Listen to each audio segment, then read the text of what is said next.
India का जो union minister हैं निर्मला सीतारामन जी, उन्होंने बजट पेश किया है 2024 और 25। इंडिया ने अपने बजट में से यानी कि अपने मुंह का निवाला जो है वो अफगानिस्तान के साथ शेयर करते हुए दोस्तों अपने बजट में से 200 करोड़ रुपए का ऐलान कर दिया है। This comes at a very crucial time, at a time when many countries have turned their back towards Afghanistan. जब इंडिया को फ्रेंड उसका मिल रहा है, अफगानिस्तान उसको वेलकम कर रहा है कि भैया आओ, मुश्किल नहीं है, मेरे साथ प्रोजेक्ट लगाओ।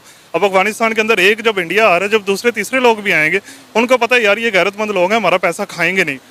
टूरिज्म मिनिस्ट्री में और टूरिज्म सेक्टर और सेक्शन में सबसे ज्यादा इम्पोर्टेंट रोल दिखा है इस बजट में।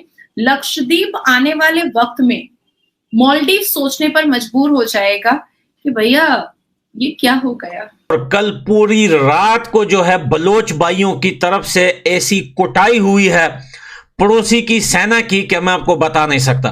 पूरी रात वो शहर और तमाम इलाके धमाकों से गूंजते रहे और रॉकेट जगह जगह आकर गिर रहे थे। लोग अपनी जानें बचाते फिर रहे थे और लोग अपने घरों में छुप गए। पूरी 25 करोड़ की जो पाकिस्तानी कौम है ना, ये फौजी बूट के नीचे पली कौम है। इनको फौज के आगे कुछ नहीं दिखता। We also respect our army, Indian army, लेकिन Indian army serves the people of India. Afghan Taliban वाले भी हैं, वो बार बार पाकिस्तानी सेना को याद दिलाते हैं कि जी वो 93,000 पतलूनें जो हैं जो उतरी थी वो आज भी बांग्लादेश में मौजूद हैं। अगर ये ऐसा मसला आता है कि इंडिया पाकिस्तान का कुछ भी होता है, हम साथ में खड़े, भले हमारे पास कुछ नहीं है, हमारे पास पावर नहीं है, तप्पड़ तो मार सकते हैं ना यार, आके तप्पड़ मारेंगे तुमको। पाकिस्तान तेरे टुकड़े होंगे इंशाअल्लाह।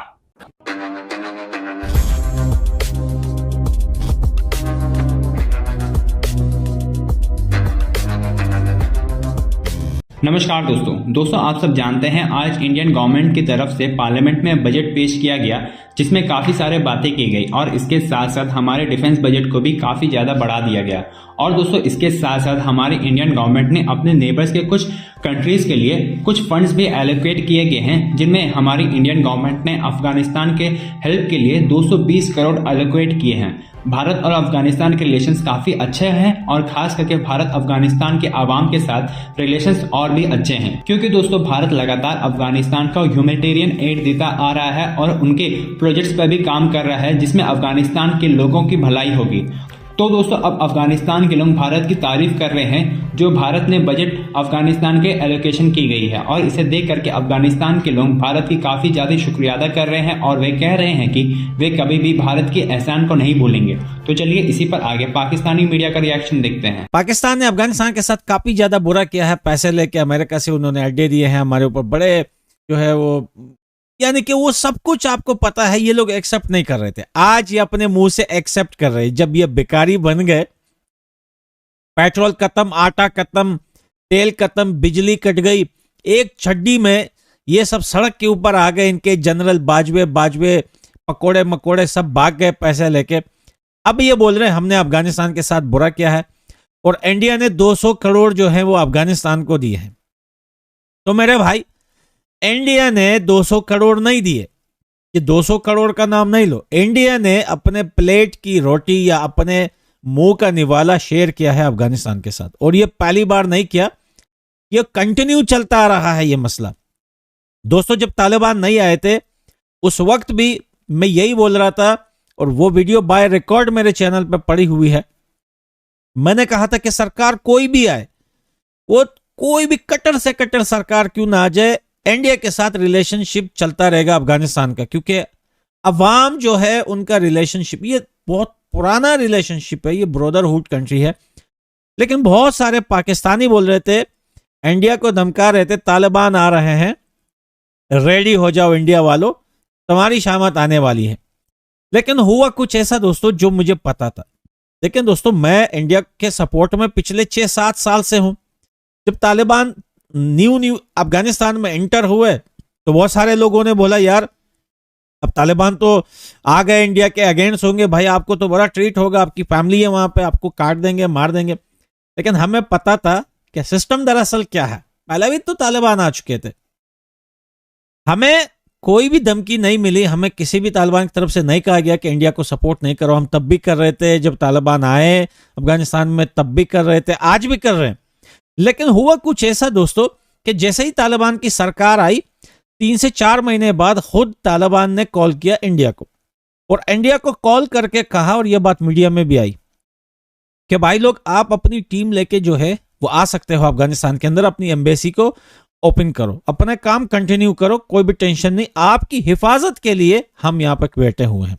ये बात पाकिस्तान को काफी ज्यादा चुभी और वो हैरान पड़ गए कि भाई हम तो बड़े अजीब सा सोच रहे थे कि तालिबान आएंगे तो यहाँ से ग्रुप बनेंगी और ये ग्रुप पर जो है वो इंडिया जाएगी, जैसे टीटीपी पाकिस्तान के अंदर कर रहा है, ये लोग भी ऐसा ग्रुप बनाएंगे इंडिया के अंदर भेजेंगे। लेकिन नहीं, तालिबान को पता है, उनको पहला भी पता था कि अफगानिस्तान का अगर दुनिया में किसी कंट्री के साथ अच्छा रिलेशनशिप है तो वो है इंडिया।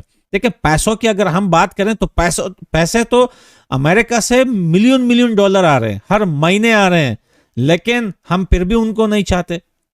अफगानिस्तान की आवाम फिर भी अमेरिका को नहीं चाहती, पसंद ही नहीं करती। इतने पैसे भेज रहे हैं भाई, हर महीने, हर ये 1 साल में उसने कितने बिलियन ट्रिलियन डॉलर भेज दिए अफगानिस्तान में, लेकिन कोई भी इतना रिलेशनशिप उनके साथ नहीं करता है। अब इंडिया के साथ जो रिलेशनशिप है अफगानिस्तान का, वो मैं नहीं बोल रहा, वो आपको क्रिकेट ग्राउंड में, दुबई में, यूरोप में, फ्रांस, पेरिस और लंदन, अमेरिका, यूएसए, ऑस्ट्रेलिया, जहां जहां Indian Afghani face to face होते हैं, चाहे कोई शॉप हो, कोई मॉल हो, कोई टैक्सी हो, कहीं पे भी वो उनको वहां पे पता है कि भाई ये दोनों कैसे बीच में रहते। बहरहाल दोस्तों, हम एक बार फिर थैंक्स बोलते हैं हिंदुस्तान को, जिन्होंने एक बार फिर जो है वो अफगानिस्तान के लिए अपने बजट में से 200 करोड़ का जो है अनाउंसमेंट किया है हेल्प का। बलोच लिबरेशन आर्मी ने 29 और 30 जनवरी की रात को पाकिस्तान पर रॉकेटों की बारिश कर दी थी, और बलोच लिबरेशन आर्मी की तरफ से ये हमला बलोचिस्तान बोलान के इलाके मच और उससे मुतालिका दीगर इलाकों पर किया गया। ये कोऑर्डिनेटेड मल्टीपल अटैक्स थे और पूरी रात वो शहर और तमाम इलाके धमाकों से गूंजते रहे। रॉकेट जगह जगह आकर गिर रहे थे, लोग अपनी जानें बचाते फिर रहे थे और लोग अपने घरों में छुप गए, लेकिन उन तक ये आवाजें पहुंच रही थी। और कई ऐसे मीडिया आउटलेट्स हैं जिन्होंने बाद में वहां के पर मौजूद शहरियों से जब इंटरव्यूज किए तो उससे पता चलता है कि वहां की सूरत हाल क्या थी। सबसे पहले हमारे सामने ट्वीट आती है जान अचकज़ई मिनिस्टर जो हैं उनकी, और वो ये कहते हैं कि in much the security forces have successfully थॉटेड 3 coordinated multiple attacks carried out by terrorist affiliated with the Aslam Achhu group. उनका ये कहना था कि असलम अच्छू ग्रुप ने ये हमला किया है। और फिर ये बताया जाता है सिक्योरिटी फोर्सेस की तरफ से कि 9 से ज्यादा दहशतगर्द मारे गए हैं और उसका जो मुकाबला है वो किस तरीके से किया गया। लेकिन इसी के साथ जो बलोच लिबरेशन आर्मी है उनकी कई एक वीडियोस और फुटेजेस वायरल होती रही सोशल मीडिया पर, जो मुबैना तौर पर कहा जाता रहा कि ये उनकी तरफ से हकाल जो वो एक लिखते हैं उसका वो टैग लगाकर, लोगो लगाकर वो उसको वायरल करते रहे, जिसमें उन्होंने का ये भी कहना था कि कई घंटों से उन्होंने इन इलाकों पर कंट्रोल हासिल कर लिया है और उस पर कब्जा कर लिया है, और साथ में गलियों में फिरते हुए वो नजर आए, घर घर जाकर वो जाते हुए नजर आए, घरों में भी घुसे, और ये सारी फुटेजेस भी चलती रही।